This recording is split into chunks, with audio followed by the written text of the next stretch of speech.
दोस्तों, आज गांधी जी जिंदा होते तो आज गांधी जी जिंदा होते तो वो आज उस व्यक्ति को बहुत गाली देते जो उन्हें इस देश का राष्ट्रपिता बना दिया।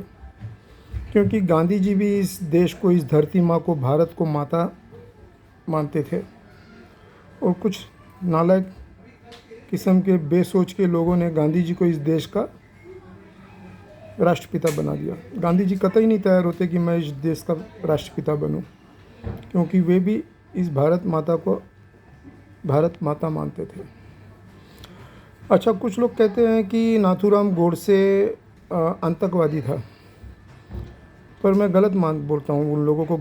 वो लोग गलत है, क्योंकि वे लोग वो हैं जो आतंकवादी को आतंकवादी नहीं कहते हैं और नाथूराम गोडसे को आतंकवादी कहते हैं।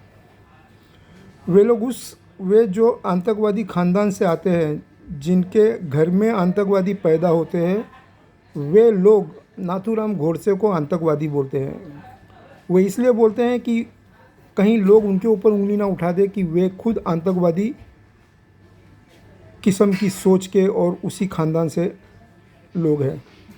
अब आप बोलोगे कि नाथूराम गोडसे आतंकवादी। नाथूराम गोडसे एक गुस्से में कत्ल करने वाला एक कत्ल किया है, पर वो आतंकवादी नहीं है। वो भी एक गांधी जी का भाई था, क्योंकि वो भी इसी देश का बेटा था। गांधी जी भी इसी देश के बेटे थे। और एक भाई के साथ जब कुछ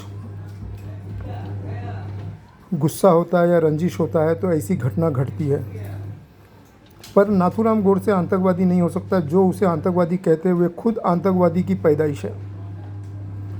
और दूसरी बात, नाथूराम गोडसे ने गांधी जी को जब मारा था तो वो किसी अमेरिका, जापान, ऑस्ट्रेलिया या किसी देश से सपोर्ट लेके या बाहर से आकर के कोई बंदूक या कहीं से ख़रीद के नहीं मारा था।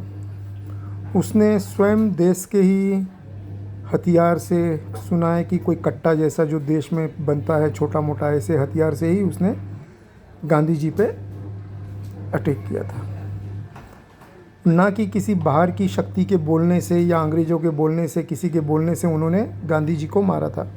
क्योंकि वो बहुत विचलित थे गांधी जी से, क्योंकि गांधी जी बहुत ही ज़्यादा एक कम्युनिटी को सपोर्ट कर रहे थे और हिंदू लोगों के साथ में बहुत ही भेदभाव कर रहे थे। और पाकिस्तान पे तो वे इतना फ़िदा थे कि पूछो मत, कि जो मांगे वो देने के उनको तैयार थे। इसी बात से अगर आज के भी देश में अगर कोई ऐसा प्रधानमंत्री या कोई ऐसा बनता है जो इस देश में पाकिस्तान को अगर यहाँ का उठा के बांटना चालू कर दे, तो इस बार तो लोगों ने ऐसी सरकार को जूते मार मार के उतार दिया है 2014 से। क्योंकि वो एक ऐसी सरकार की थी कि उसने हमारे देश की नोट छापने की जूनी मशीन भी पाकिस्तान को बेच दिया था। लो, वहाँ से नोट छाप छाप के भेजना। तो शुक्र मनाओ कि इस देश की जनता ने ऐसे गद्दार नेताओं को मारा नहीं है, लेकिन गद्दी से हटा करके एक राष्ट्रभक्त, देशभक्त नेता को बिठाया है। धन्यवाद।